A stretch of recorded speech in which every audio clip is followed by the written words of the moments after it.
Well, obviously after forgetting to send you the good seed and hearing your stories about having trouble with the WHITTAKERII, I've decided to get out the big box, and I'm going to sort you out two vials, two whole vials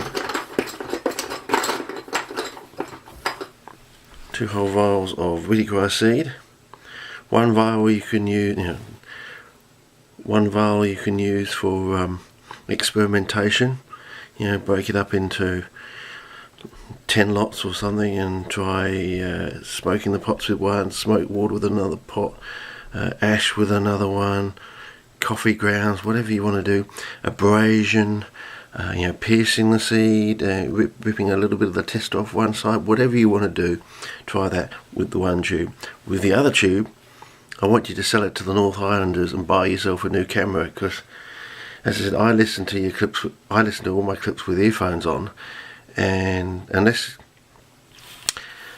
you have, you don't understand what I've heard. I suppose it's all that whirring of the cogs. That should not be in the sound of the movie. My camera,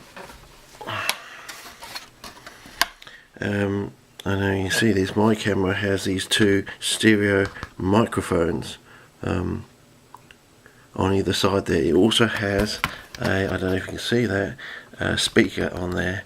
I don't think I have to cover that up. Now, I went out the other day and I put the camera on top of the car. I got fantastic vision, apart from the fact that I haven't got a one-to-one wide angle, but the wind went through this. So what I'm thinking of doing is either getting some cotton wool and sticking them on there like that, or I'm just trying to, that's it, that's better. I'll either side like that, or something like this, a sponge, and cutting it. I've also got a bit of a sensor there. I don't know whether that's just for the flash or something like that, I don't know. And are you picking this up properly, or do I need to use the torch? Hang on.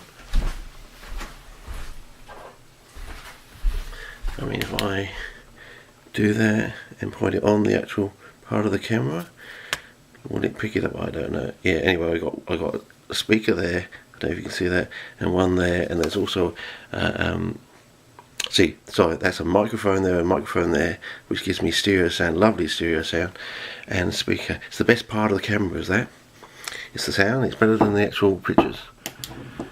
It may be an 8 megapixel camera, but I reckon the stereo sound is about 14 mega whatever you want to call them, whatever they use. Anyway, so I'm thinking of, I don't know if you can shine the light through this thing, whatever, I don't know. Anyway, I'm thinking of cutting a bit of foam out. I don't know how I'm going to stick it on there with some elastic bands or some blue tack or something.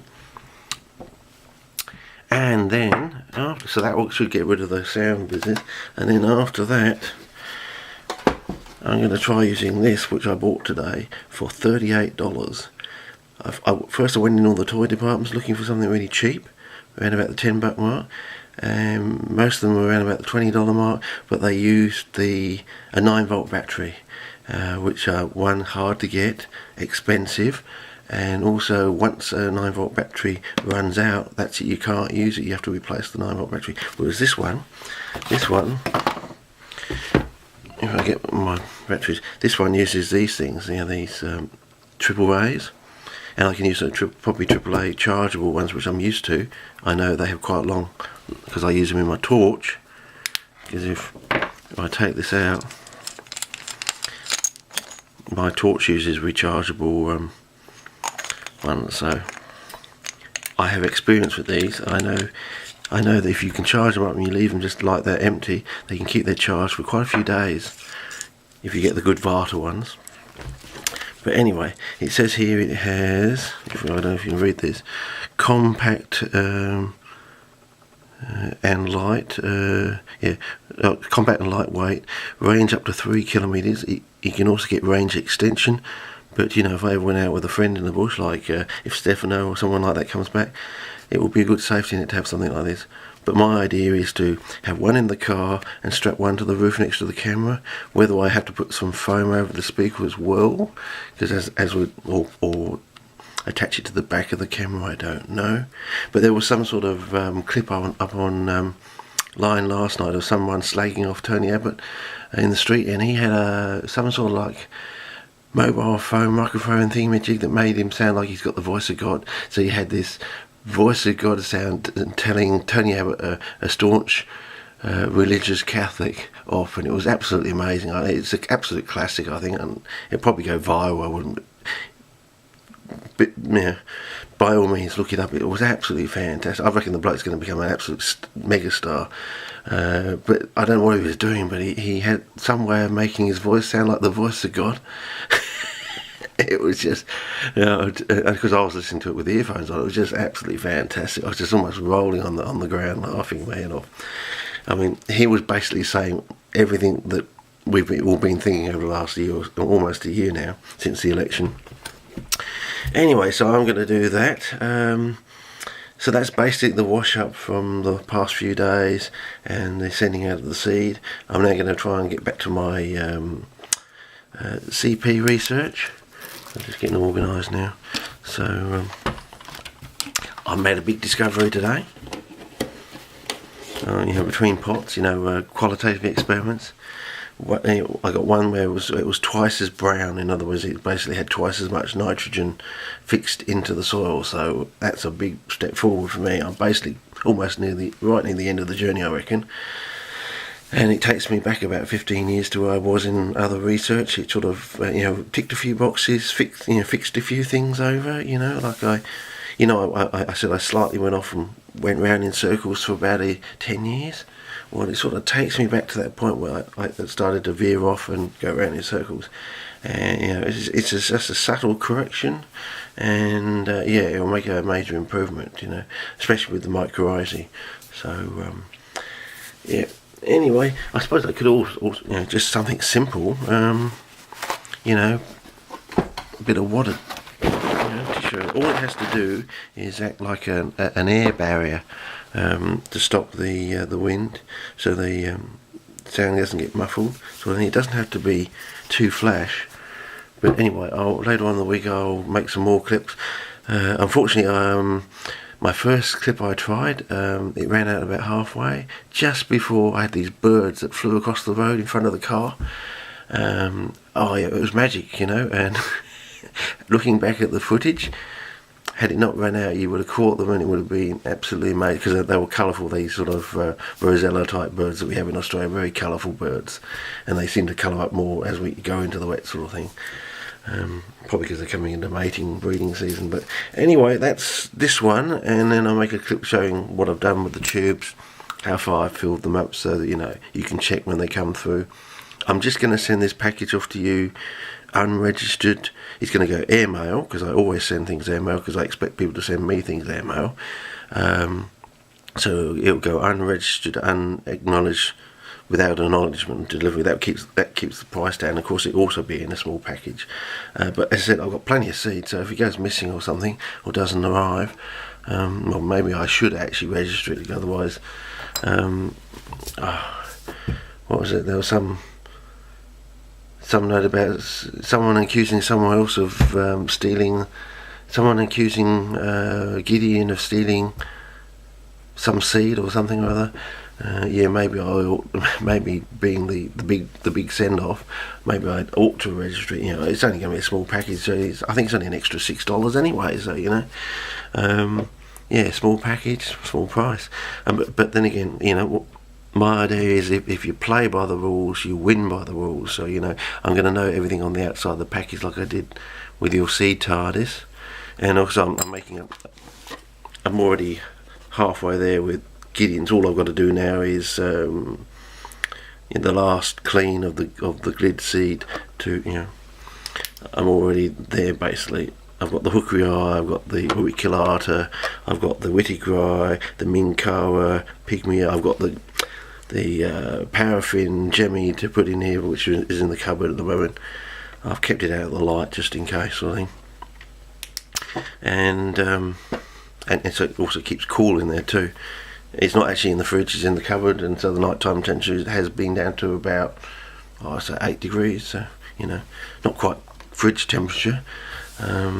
so it should be okay. And come sometime this week, mine would have had a week and 2 days, because from the time I actually put them into the paraffin, I'm going to wait a week and 2 days, basically, a posting out sort of time, and then I'm going to pot them up, so and see.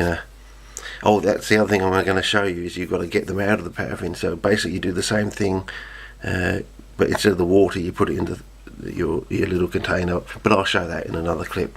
So you actually just plant the jemmy. You don't tip the whole container. Don't tip the whole container with the paraffin onto your pot. Don't do that. That's bad. Yeah. You just want to put the jemmy with just that fine meniscus of paraffin around the outside. That will just soak into the soil. There's only a very small amount. It gets degraded very rapidly by any microbes in the soil. It's also somewhat beneficial when it's on that sort of micro scale, but don't put the whole tube in the soil. That just, paraffin, of course, it keeps out the air. It can actually, it's like it will suffocate that soil zone. But when you've got a very small amount of it, of course, it's a food source to selective microbes, in particular our mycorrhizae, which is a thing I'm going to be setting up out there. Is I'm going to be putting some paraffin candles in a transect, spacing them out across the thing, and later on in the season we'll dig them up and see which ones are mycorrhizal. Hopefully the idea is that the ones in the centre of the bottomlands rhodium will have mycorrhizae on them, have more mycorrhizae on them compared to further out from the bottomlands rhodium. But anyway, making slow progress, but I'm trying to improve that the footage was absolutely wonderful. Even though, as I said, it would be even better if I had a 1-to-1, because you would see exactly what I saw, sort of thing. So yeah.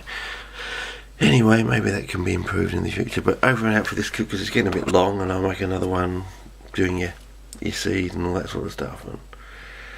Okay, I hope you appreciate the effort, but I know you're down there in the bottom of South Island, down there in Dunedin sort of thing, the arse end of the world sort of thing.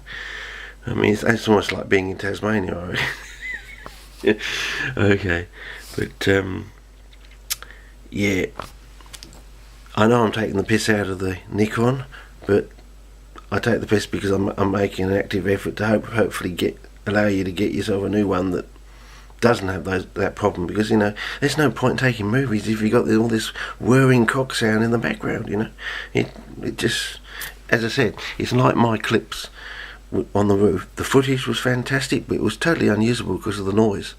So basically I've done basically what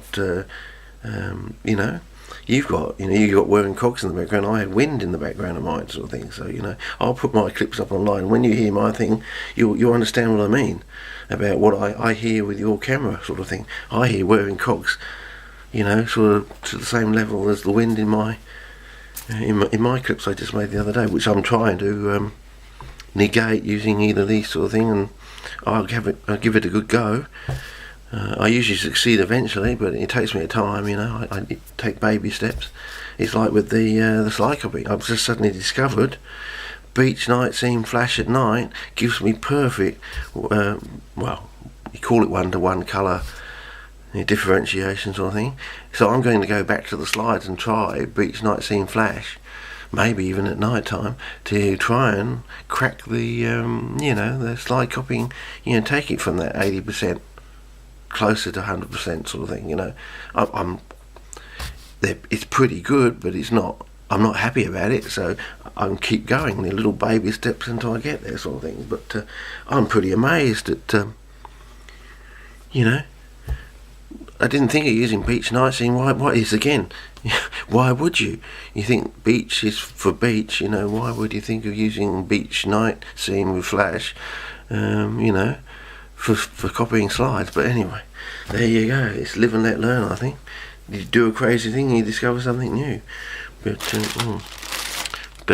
yeah, I also go through this later on too, in the week probably, and see if there is any extra stuff. But as you can see, I got tons more seed. I mean, that's just planchonii. 1, 2, 3, 4 vials of semi-sorted planchonii. I mean, they're like one sieve away from being perfect.